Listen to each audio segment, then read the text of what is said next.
Good morning, मैं Rahul Yadav Rahul Educare में आपका स्वागत करता हूं। दोस्तों, आज हम लोग कुछ नरेशन से रिलेटेड कुछ उससे में जो प्रैक्टिस है उसको करते हैं। ठीक है, नरेशन से रिलेटेड जो बेसिक कॉन्सेप्ट है वो पूरी तरीके से पढ़ाया जा चुका है, प्लेलिस्ट में पढ़ा हुआ है, आप अच्छे से उसको समझ सकते हैं। ठीक है, आज हम लोग कुछ एडवांस लेवल के जो कि अभी हाल ही में जो एग्जामिनेशन हुए हैं CHSL का, ठीक है, CGL का, CPO का, उनमें से कुछ क्वेश्चंस मैंने निकाले हैं। उसमें से काफ़ी अच्छे क्वेश्चंस मिले जो कि आपको कंफ्यूज कर सकते हैं। ठीक है, तो आज उसी सिलसिले में थोड़ा सा और प्रैक्टिस को आगे बढ़ाते हैं और उन्हीं क्वेश्चंस को लेते हैं और उसको समझने की कोशिश करते हैं। ठीक है, तो यहाँ पे देखिए कुछ क्वेश्चंस आपको दिए गए हैं, जैसे एट ब्रेकफास्ट दिस मॉर्निंग आरो said I will be very busy today. ठीक है, ये आपका नरेशन का क्वेश्चन है। अब इसमें क्या होगा, अगर इसे आपको कन्वर्ट करना है तो आप सिंपली क्या करते हैं, आप नरेशन को दो पार्ट में करते हैं पहले। ठीक है, एक रिपोर्टिंग का, एक रिपोर्टेड का। ठीक है, तो रिपोर्टिंग स्पीच को जनरली पहले आप सॉल्व कर लीजिए, फिर उसके बाद क्या है, रिपोर्टेड स्पीच जो है उसके अंदर हम लोग सॉल्व करने की कोशिश करेंगे उसे। ठीक है, तो आइए, एट ब्रेकफास्ट दिस मॉर्निंग आरो सेड, तो सिंपली ये तो ऐसे ही हो जाएगा, एट ब्रेकफास्ट दिस मॉर्निंग आरो सेड, है ना। अब इसमें देखिए एक चीज ध्यान रखिएगा कि आप कभी ये मत करने की कोशिश करिएगा कि एट ब्रेकफास्ट दैट मॉर्निंग, बात समझ में आया, क्योंकि दिस का डेट जो होता है वो हम रिपोर्टेड स्पीच के पार्ट को चेंज करते हैं, ना कि रिपोर्टिंग में। रिपोर्टिंग में जो होगा आप वही यूज करेंगे, बात समझ में आया, यानी यहाँ पे आपका दिस मॉर्निंग होगा। सेड को मैंने बताया था, सेड क्या होता है, सेड आपका क्या होता है, ये इंट्रांजिटिव वर्ब होता है। ठीक है, इसके जगह पे हम लोग टोल्ड तब लगाएंगे जब ये सेड टू हो, बात समझ में आया, लेकिन यहाँ पे सिर्फ सेड है तो आप इसको टोल्ड में कन्वर्ट नहीं करेंगे। तो एट ब्रेकफास्ट दिस मॉर्निंग आरो सेड, उसके बाद कंजंक्शन हम लोग क्या लगाते हैं, दैट। ठीक है, और ये आई विल, आई विल का मतलब क्या हो जाएगा, सीधी सीधी बात है, ये किस में कन्वर्ट हो जाएगा, आई आपका फर्स्ट पर्सन है, तो फर्स्ट पर्सन किसके अकॉर्डिंग कन्वर्ट होता है, सब्जेक्ट ऑफ रिपोर्टिंग स्पीच के, है ना। आपको याद है ना कि हम लोग क्या करते हैं, ये SON, अगर शॉर्ट फॉर्म में आपको देखना हो तो शायद दिख नहीं रहा होगा, SON, ठीक है, और 1 2 3, अगर फर्स्ट पर्सन होगा it will change according to subject of reporting speech. ठीक है, second person will change according to object of the reporting speech.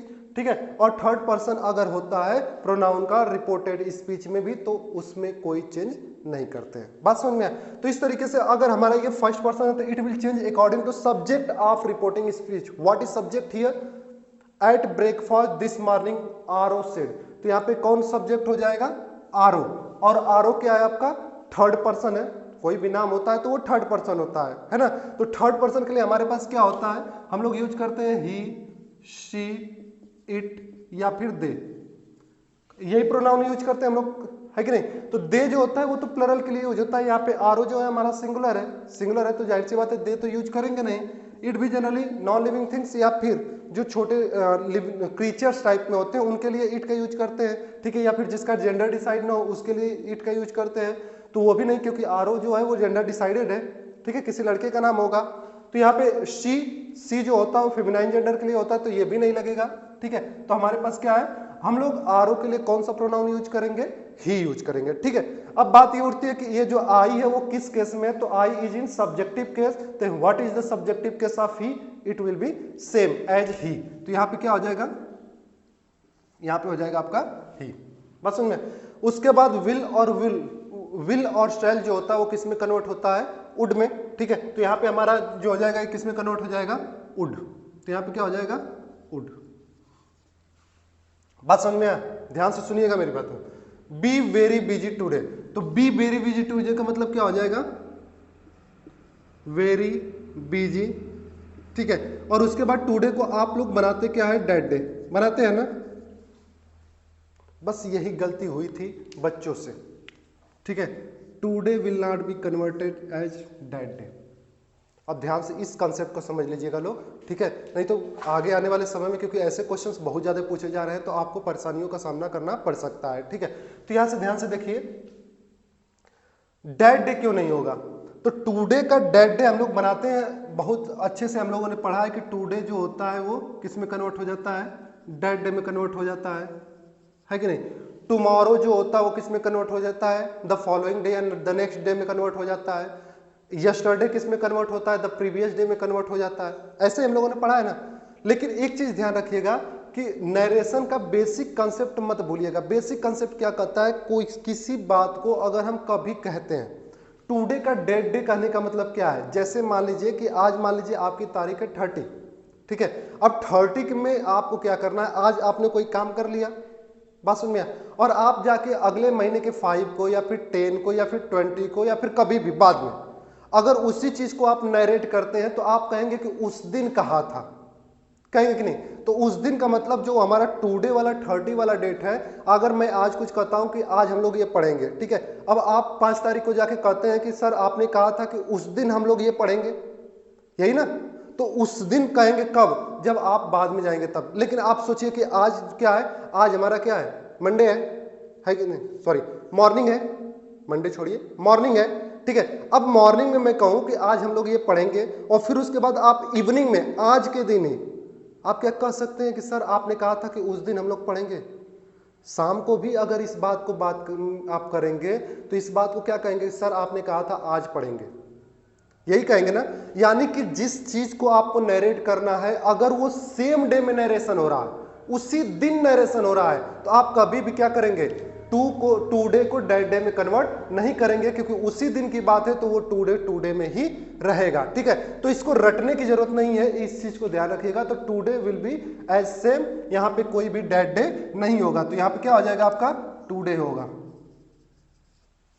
आई बात समझ में। तो छोटी सी चीज इसको ध्यान रखिएगा अच्छे से कि अगर कोई भी बात हुई है, कोई घटना घटी है, कोई इंसिडेंट एक्सीडेंट कुछ भी हुआ है, उसी दिन अगर आप उसको क्या कर रहे हैं, नरेट कर रहे हैं, तो वो इसमें क्या होगा, आपको टुडे को कन्वर्ट नहीं करेंगे। बात समझ में आया। नेक्स्ट देखिए, Ram said I know her address, ठीक है। Ram said I know her address, तो यहां पे क्या हो जाएगा, यहां पे आपका सीधा सीधा हो जाएगा राम सेड, ये तो ऐसे ही रहेगा, कंजंक्शन के रूप में आप डेट लगा लेंगे, ठीक है।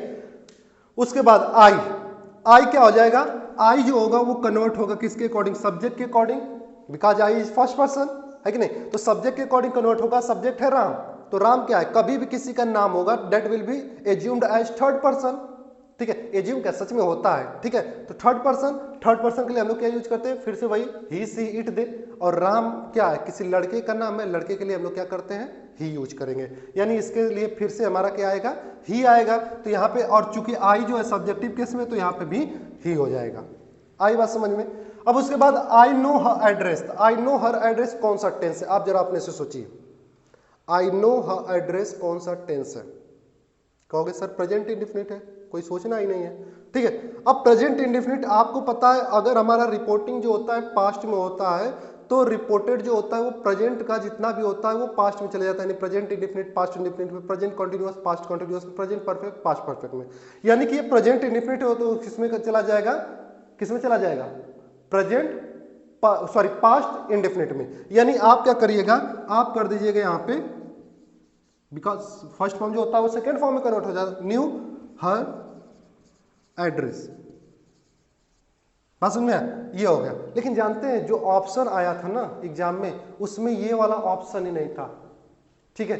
और सबसे बड़ी बात, नन ऑफ दीज का भी ऑप्शन नहीं था, बात समझ में आ रही है। यानी Ram said that he new her address जो है, ये तो समझ में आ रहा है, ठीक है, आप कर लोगे, कोई दिक्कत नहीं, कहोगे सर बहुत आसान तो है, क्या दिक्कत था इसमें, ठीक है। लेकिन आज मैं जो भी क्वेश्चंस आपको लेकर आया हूं, सब ऐसे क्वेश्चन है जो कि थोड़ी से टेक्निकल है, और अब नए जो आजकल एग्जाम में आपके हो रहे हैं, पिछले जितने भी एचएसएल वगैरह का एग्जाम हुआ है ना अभी हाल ही में, तो इन सबों में क्या है कि हाल ही में ऐसे क्वेश्चंस पूछे गए। और सबसे बड़ी बात जो हम जानते हैं वो ऑप्शन में नहीं था, और उससे भी बड़ी बात कि नॉन ऑफ दीज का भी ऑप्शन नहीं था, ठीक है। तो ध्यान से समझिए ऐसे क्वेश्चन क्या सोच के, मतलब क्या आपको बनाना है। इसीलिए ना कहा जाता है कि इंग्लिश में ना आपको रूल नहीं याद करना है, आपको कॉन्सेप्ट पकड़ना पड़ेगा, ठीक है। नरेट करते समय अब ध्यान से देखिएगा, राम ने कहा क्या, आई नो हर एड्रेस, मैं उसका एड्रेस जानता हूं, ठीक है, सॉरी, ठीक है। अब इसमें क्या होगा कि अगर वो उसका एड्रेस जानता है, ठीक है, अब मान लीजिए कि ये चीज हम 15 साल 20 साल 25 साल बाद नरेट करने जा रहे हैं, ठीक है, तो इट माइट बी पॉसिबल कि राम उसका एड्रेस फॉरगेट कर गया हो, भूल गया हो, ये पॉसिबिलिटी है कि नहीं। लेकिन आप सोचिए जरा कि अगर आज ही के दिन आपसे कोई कहता है कि मैं उसका एड्रेस जानता हूं, ठीक है, मान लीजिए आप आए मेरे पास और किसी का अपने फ्रेंड का एड्रेस पूछे और मैंने कहा हाँ मैं जानता हूं, ठीक है। अब इसी चीज को आप जाओगे कहीं किसी के सामने, कहीं पे कोई काम करते समय, और वो उससे जब बातें होंगी तो आप कहोगे मैं सर से पूछा था, सर ने कहा मैं उसका एड्रेस जानता हूं, कहेंगे ना, कहेंगे नहीं। अब इसमें दो चीज समझिएगा, आई न्यू हर एड्रेस का मतलब है मैं उसका एड्रेस जानता था, अब नहीं, भूल गया हूं, ठीक है। लेकिन अब आप सोचिए कि आज मॉर्निंग में मुझसे मिलते हो, मैं उसका एड्रेस आपको बताता हूं कि मैं जानता हूं, और आप जाके दोपहर में किसी से बात करते हो और कहते हो कि सर कह रहे थे कि उसका एड्रेस जानते हैं, यही बात बोलेंगे ना, ये कहेंगे कि सर कहते थे कि उसका, कह रहे थे कि उसका एड्रेस जानते थे, नहीं कहेंगे ना, बात समझ में आया। यानी कि अगर रिसेंटली नो वगैरह हुआ, फील वगैरह हुआ, कोई ऐसी वर्ड आते हैं ना, तो यहां पे भी हमको टेंस चेंज करने की जरूरत नहीं है अकॉर्डिंग टू सेंस, बात समझ में आया। अगर आपके पास ऑप्शन में न्यू नहीं है तो यहां पे आपका क्या हो सकता है, यहां पे आपका नोज भी हो सकता है, यानी ये दोनों केसेज पॉसिबल है, ठीक है। तो इसको मैं राउंड नहीं करता हूं, ये दोनों पॉसिबल है, इस बात को ध्यान रखिएगा। आई बात समझ में, फिर से समझ लीजिए क्योंकि ये छोटा सा कॉन्सेप्ट है, टेक्निकल कॉन्सेप्ट है, ठीक ना। इसमें देखिए सीधी सीधी बस इतनी बात समझिए कि जैसे मान लीजिए कि आप सुबह बैठे हुए हो, ठीक है, उसके बाद कोई मतलब राहगीर है रोड पर आया और उससे आपकी बातचीत होने लगी, ठीक है, और आपके बारे में किसी के बारे में बताया तो आपने कहा हाँ यार मैं उसे जानता हूं, ठीक है, आपने ऐसे बोल दिया। अब वो राहगीर बेचारा जाता है कहीं पे हो सकता है कि जिस आदमी के बारे में बात कर रहा हो उस आदमी के पास जाता है और कहता है यार तू उधर कैसे गए थे, क्या कभी, पूछेगा क्यों, वहां पे एक आदमी मिला था और वो कह रहा था कि मैं उन्हें जानता हूं, है कि नहीं। तो उस समय जब वो राहगीर उस आदमी से बात कर रहा होगा जिसको आप जानते हैं, तो क्या उस समय आप उसको भूल चुके होंगे, तुरंत तो भूलेंगे नहीं, बात समझ में आया। तो उस समय भी वो आपका नो करने का एक्शन जारी रहेगा, वो पास्ट नहीं हो पाएगा, और जब पास्ट नहीं हो पाएगा तो आप उसको पास्ट इंडेफिनिट में नहीं बना सकते, बात समझ में आया ना। तो कॉन्टेस्ट ये बताएगा, आपका एग्जाम का ऑप्शन ये बताएगा कि इसको हमको न्यू करना है कि नहीं। जैसे यहां पे देखिए ये चीज क्या कर रहा है, ये दिस मॉर्निंग क्या दिखा रहा था ना, कि दिस मॉर्निंग कह रहा था कि वो आज शाम को ही वो बोला, क्या आरो एट ब्रेकफास्ट दिस मॉर्निंग, आज सुबह ब्रेकफास्ट के समय में आरो ने कहा, क्या कहा कि आई will be very busy today, आज मैं बहुत बिजी रहूंगा, तो आज ही ब्रेकफास्ट में कहा था ना, तो इसलिए हमने टुडे का डेड डे नहीं किया। उसी चीज को यहां पे भी, तो ऐसे कुछ कंटेस्ट आपको मिल जाएंगे जो कि आपको डिसाइड करने के लिए मतलब थोड़ा सा क्लू दे देंगे कि आपको कन्वर्ट करना है कि नहीं करना है। आई बात समझ में, ठीक है। अब आगे देखते हैं, he said I always walk in the morning, ठीक है। अब यहां से देखिए फिर से वही चीज है, यानी कि आप क्या लिखेंगे, यहां पे लिखेंगे ही सेड, ठीक है, दैट, यहां तक तो लगभग आप लोग कर ही लेंगे, ठीक है। उसके बाद आई यहां पे फिर से फर्स्ट पर्सन है, ठीक है, क्योंकि आज मैंने सारा फर्स्ट पर्सन का ही लिया है, ठीक है। तो आई क्या है आपका फर्स्ट पर्सन, ये फिर सब्जेक्ट के अकॉर्डिंग सब्जेक्ट ही है, तो ये सब्जेक्टिव केस में तो ही का सब्जेक्टिव क्या होगा, ही होगा, ठीक है, यानी ही सेड दैट ही। उसके बाद ऑलवेज,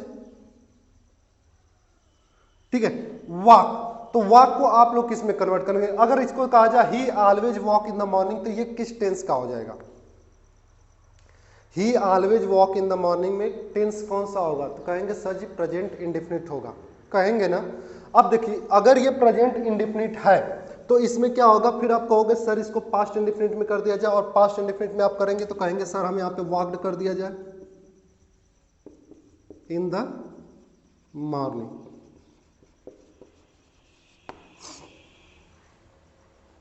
ठीक है। अब इसको ध्यान से समझिए, he said that he always walked in the morning, मतलब उसने कहा कि वो हमेशा मॉर्निंग में टहलता था, ठीक है। तो ये टहलता था क्या है, टहलना क्या है, एक तरीके से आपका हैबिट है, ठीक है। और मैंने आपको बताया था, याद है कि कभी भी आपका जो रिपोर्टिंग अगर पास्ट इंडेफिनिट है, पास्ट में है, चाहे इंडेफिनिट हो चाहे कोई भी हो, पास्ट में है, तो रिपोर्टेड को हम लोग देखते हैं क्या, कोई यूनिवर्सल ट्रुथ तो नहीं है, ठीक है, कोई हिस्टोरिकल फैक्ट तो नहीं है, बस उनमें कोई ईडियम या प्रोवर्ब तो नहीं है, या फिर कोई हैबिचुअल वर्क तो नहीं है। आप बताओ ना, ऑलवेज वो कह दिया तो फिर अभी भी तो वो चल रहा होगा, ठीक है, ही सेड, उसने खुद कहा है कि मैं हमेशा क्या करता हूं, मॉर्निंग में टहलता हूं, ये कह रहा है ना। तो इसका मतलब जिस समय वो बोल रहा है उस समय टहलता होगा ना, तभी तो वो ऐसा बात बोलेगा। He said I always walk in the morning, इस समय कंटिन्यू रहेगा कि नहीं रहेगा, ठीक है। तो वो हमेशा जब टहलता, तो ऐसा थोड़ी कह रहा है वो कि मैं ना आज के बाद अब टहलना बंद करूंगा, हमेशा टहलता रहता था, ऐसा तो वो कहेगा नहीं, है कि नहीं। तो इस केस में आपको क्या करना है, फिर से वही चीज है कि ये एक्शन भी आपका कंटिन्यू है, और ऐसा हैबिचुअल वर्क अगर मिलेगा तो उसके टेंस में भी कोई चेंजिंग नहीं करेंगे, यानी कि यहाँ पे क्या होगा आपका, यहाँ पे वॉक्ड नहीं होगा, यहाँ पे क्या होगा, वॉक होगा, ठीक है। तो ये बात भी आपको ध्यान रखनी है। अब नेक्स्ट देखिए, कराए Ravi said when I saw them they were playing। Ravi ने क्या कहा, when I saw them, Ravi ने कहा जब मैंने उन्हें देखा, they were playing, वो लोग क्या कर रहे थे, खेल रहे थे। तो ऐसी कंडीशन में फिर से वही बात है, अगर आप इसको ट्रांसलेट करने जा रहे हो, ट्रांसफॉर्म करने जा रहे हो, तो आपको क्या मिलेगा, कहोगे सर ये बहुत इजी सा है, रवि सेड दैट, यहां तक तो हम लोग आराम से कर लेते हैं, है कि नहीं। उसके बाद व्हेन आई सॉ देम, जब मैंने उन्हें देखा, तो आप अब अगर अपने नॉर्मल वाले को बात करेंगे तो कहेंगे सर ये when I had seen them, इस बात को हम लोग लगाएंगे, when I had seen them. फिर कहेंगे सर इसको करेंगे दे हैड बीन प्लेइंग, आप यही करेंगे कि नहीं करेंगे, क्योंकि सा पास्ट इंडेफिनिट आप मानेंगे और उसके अकॉर्डिंग आप कहेंगे sir past indefinite is converted into past perfect, that's why in place of saw we can use had seen, ठीक है। और ये वर्ब क्या है, ये भी पास्ट इंडेफिनिट है, ठीक है, बट वर्ब प्लेइंग के होने के कारण क्या हो जाएगा, पास्ट कॉन्टिन्यूअस हो जाएगा, ठीक है। तो कहोगे सर पास्ट कॉन्टिन्यूअस को हम लोग पास्ट परफेक्ट कॉन्टिन्यूअस में लगा दें, हैड बीन प्लेइंग कर देते हैं, है ना। एक चीज अब ध्यान रखिएगा, देखिए ध्यान से समझिएगा, ये मतलब ये कोई नया नहीं है, ठीक ना। इन सबों में तो ठीक है आपको चेंजेस, क्योंकि हमारा जो ये दिस मॉर्निंग नहीं होता तो हमारा सही हो जाता है। यहाँ पे हमारा जो है नो शब्द जो है अगर काफी साल में बात करते तो अकॉर्डिंग टू कंटेक्स्ट चेंज हो जाता, ठीक है। यानी कि वहाँ पे चेंज होने का भी नहीं है, हो भी सकता है नहीं भी हो सकता, लेकिन इसको ध्यान रखिएगा, यहाँ पे हम लोग गलतियाँ करते हैं समझने में, ठीक है। तो पहले तो इसको मैं थोड़ा सा साइड करता हूँ, ठीक ना, फिर इसको समझता हूँ। व्हेन आई सॉ देम, जब हमने उन्हें देखा, तो ये क्या है आपका, ये एक तरीके से आपका है डिपेंडेंट क्लॉज, क्या है, डिपेंडेंट क्लॉज, ठीक है, जिसको हम लोग आप कह सकते हो कि ये एडवर्बियल फ्रेज भी है, ये भी आप कह सकते हैं कि ये एडवर्बियल क्या है, एडवर्बियल क्लॉज है, सॉरी फ्रेज नहीं क्लॉज है, ठीक है। तो ये एडवर्बियल क्लॉज हो गया, ठीक है, और ये हमारा हो गया मेन क्लॉज, जिसको हम लोग कहते हैं इंडिपेंडेंट क्लॉज, ठीक है। तो ऐसी कंडीशन में जो हमारी डिपेंडेंट क्लॉज होती है, एक चीज आपको ध्यान रखना है, it does not decide tense. जो हमारी डिपेंडेंट क्लॉज होती है वो कभी भी टेंस को डिसाइड नहीं करती है, बात समझ में आया, यानी कि इसके टेंस को हम लोग चेंज नहीं करेंगे, क्योंकि ये क्लॉज क्लॉज है, ठीक है, क्लॉज हो फ्रेज हो, ठीक है, या एडवर्बल फ्रेज हो जाए, कोई प्रीपोजिशनल फ्रेज हो जाए, तो वो उसके फ्रेज के टेंस को हम लोग चेंज नहीं करते हैं, इस बात को ध्यान रखना है, बात समझ में आया। तो अगर यहाँ पे आप करते हैं तो क्या हो जाएगा, व्हेन आई की जगह पे आप ही कर दीजिएगा, सॉरी फॉर दैट, यहाँ पे क्या होगा, I will be converted according to Ravi ना, तो ये हो जाएगा ही, तो ही उसके बाद सा देम, ये तो पूरा लिखेंगे, मैं यहाँ पे लिख देता हूं ही सा देम, ठीक है, ही सा देम। उसके बाद अगर आप इसके अकॉर्डिंग कहते हो कि सर यहाँ पे तब हैड बीन कर दें, क्या दिक्कत है, ये तो हमारा मेन क्लॉज है और main clause can be converted, बहुत सही आपने कहा, लेकिन एक बात बताइए, जब उसने देखा पास्ट इंडेफिनिट, और जब वो खेल रहे थे पास्ट परफेक्ट कॉन्टिन्यूअस, है ना। मैंने याद है आपकी टेंस भी पढ़ा दिया आप लोगों को, देखो प्लेलिस्ट में वीडियो पड़ी आप देख सकते हो, उसमें मैंने एक चीज आपको बताया था कि जब भी कभी दो एक्शन होंगे जिसमें क्या होगा कि दोनों एक्शन एक के बाद दूसरा होगा और एक टाइम टेकिंग दूसरा मोमेंटरी होगा, ठीक है, या पहला मोमेंटरी दूसरा टाइम टेकिंग होगा, हम लोग बात यहां पे कर रहे हैं, तो ये हमारा पास्ट इंडेफिनिट भी बनेगा, ये हमारा पास्ट परफेक्ट कॉन्टिन्यूअस में बनेगा, बात समझ में आया। इसी तरीके से अगर पहला वाला जो होगा पास वाला वो टाइम टेकिंग और पहला वाला जो होगा वो क्या होगा, मोमेंटरी होगा, तो जो मोमेंटरी होगा वो परफेक्ट में बन जाएगा और जो टाइम टेकिंग होगा वो कॉन्टिन्यूअस में बन जाएगा। ये मैंने आपको बताया था। अब यहां से सोचिए, अगर आई सा देम ये पास्ट इंडेफिनिट में बनाते हैं तो दे हैड बीन प्लेइंग, इसका मतलब क्या होगा कि वो बहुत पहले खेल रहे थे, यानी खेल वो पहले रहे थे, मैंने उसको बाद में देखा। कभी पॉसिबल है जब खेल रहा होगा इंसान तभी ना आप देखोगे, देखोगे कि नहीं? जब मैं अभी पढ़ा रहा हूं तभी ना आप देखोगे, है कि नहीं? कोई भी रो रहा है उस समय देखोगे तब ना कहोगे कि जब मैं देखा तो वह रो रहा था। ये थोड़ी करेगा कि वो इंसान रो के चुप हो गया, उसके बाद अपने कामों में लग गया, उसके बाद कहोगे मैंने देखा तुम रो रहे थे। कोई मतलब हुआ?